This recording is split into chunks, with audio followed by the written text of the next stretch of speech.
Maths class 12 हम CBSE के previous year questions कर रहे हैं। हमारा चैप्टर है वेक्टर अलजेब्रा और टॉपिक 8 है वेक्टर प्रोडक्ट और क्रॉस प्रोडक्ट।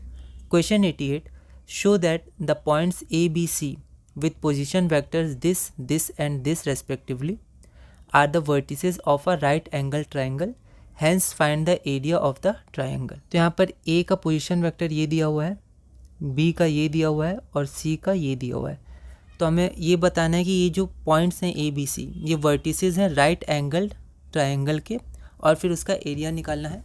यह क्वेश्चन ऑल इंडिया 2017 में 4 मार्क्स का आया था। एक बार आप इसे ट्राई करिए, फिर हम आगे बढ़ते हैं। तो गिवन में हमने पोजीशन वेक्टर को वेक्टर ए, वेक्टर बी और वेक्टर सी से रिप्रेजेंट कर दिया। तो ए की वैल्यू इतना गिवन है, बी की इतना, सी की इतना है ना। तो ए पोजीशन वेक्टर है कैपिटल ए वर्टेक्स का, और वेक्टर बी है इस वर्टेक्स से, वेक्टर बी है पॉइंट बी का, और वेक्टर सी है पॉइंट सी का पोजीशन वेक्टर। ठीक है, हमें शो क्या करना है, triangle A B C right angle triangle है, और फाइंड क्या करना है, area of triangle A B C. तो ये सब लिखना सही रहेगा क्योंकि 4 मार्क्स का क्वेश्चन है तो इम्पॉर्टेंट है। अब हम लोग क्या करेंगे, सबसे पहले ए प्रूव करेंगे कि ये ट्रायंगल के वर्टेक्स हैं। ठीक है, ए बी और सी वर्टिसेस हैं। तो हम लोग मान लेते हैं हमारे पास ये ट्रायंगल है। अब क्योंकि राइट एंगल ट्रायंगल है तो हम लोग राइट एंगल ट्रायंगल जैसा बनाए हैं। तो जो ए बी होगा वो क्या होगा, position vector of B minus position vector of A. तो position vector of B B minus A, तो ये बी गिवन है, ए गिवन है, तो ए बी की वैल्यू हमें फाइंड हो गई, ए बी निकाल ली। ठीक है, क्यों निकाले, क्योंकि हम लोग प्रूव करेंगे कि ये ट्रायंगल के वर्टेक्स है, अभी देखेंगे हम लोग।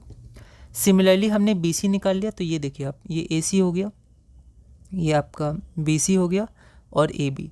उसी तरह बी सी निकाल लिया। सिमिलरली आप चाहें तो पूरा लिख सकते हैं, B C is equal to position vector of C minus position vector of B. तो इसको इक्वेशन 2 मान लिया और सी ए को 3 मान लिया। अब अगर तीनों को जोड़ेंगे A B plus B C plus C तो 0 आ जाएगा, है ना। तो अगर हम लोग ऐसे एक डायरेक्शन में जब बढ़ते हैं तो उसका रिजल्टेंट 0 आता है ना, ये प्रॉपर्टी है। तो ए बी, क्योंकि ए बी, ठीक है, ये आपका ए बी हो गया। अगर आप ये ट्रायंगल लीजिएगा ए बी और सी, हमने ऐसे रिप्रेजेंट किया, बी को इधर लिख दिया, कोई दिक्कत नहीं है। तो मान लीजिए ये ए बी है, ठीक है, और ये बी सी है। तो इनका जो रिजल्टेंट है वो होता है ए सी इस डायरेक्शन में। पर अगर आप सी ए करिएगा तो सी ए हो जाएगा माइनस ए सी, तो वो कैंसिल हो जाता है, तो टोटल प्रोडक्ट 0 आता है अगर आप ऑर्डर में लीजिएगा। ठीक है, तो इसलिए यहाँ पर तीनों का सम 0 आएगा। इसका मतलब क्या है कि ए बी और सी वर्टिसेस ऑफ अ ट्रायंगल है। अब उसके बाद बी सी डॉट सी, अब हम लोग को क्या करना है, इसको प्रूव करना है राइट एंगल ट्रायंगल मतलब परपेंडिकुलर है। ठीक है, तो अगर ये परपेंडिकुलर है तो ये वेक्टर और ये वेक्टर, इनके बीच में 90 डिग्री एंगल है। तो इन दोनों वेक्टर के बीच में जो एंगल अगर 90 डिग्री है तो उनका डॉट प्रोडक्ट 0 होगा। तो बस अगर बी सी डॉट सी ए 0 आ गया मतलब परपेंडिकुलर है। तो बी सी का हम लोग को पता है वैल्यू, ये रहा वेक्टर फॉर्म में, सी ए का पता है, तो दोनों का डॉट प्रोडक्ट लेंगे तो आंसर 0 आएगा।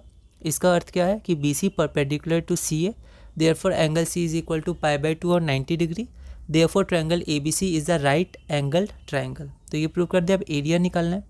तो एरिया क्या होता है, एरिया होता है half into C A cross B सी। हम दो साइड ले सकते हैं, तो हमने क्या लिया, सी ए लिया एक साइड और एक साइड बी सी लिया, क्योंकि हमें सी ए का वैल्यू पता है, बी सी का पता है। ठीक है, तो सी ए क्रॉस बी सी पहले निकाला इक्वेशन 2 और 3 से डिटर्मिनेंट की मदद से।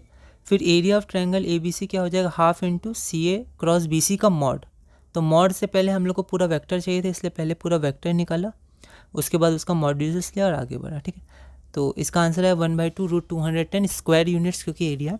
साइन में आप ध्यान दीजिएगा, एक बार खुद भी चेक करिएगा कहीं कुछ गलती तो नहीं है। तो आपका आंसर आएगा 1/2√210 स्क्वायर यूनिट्स। तो इस वीडियो में हमने अपना क्वेश्चन नंबर 88 पूरा किया। अगली वीडियो में क्वेश्चन नंबर 89 करेंगे और टॉपिक 8 वेक्टर और क्रॉस प्रोडक्ट में आगे बढ़ेंगे।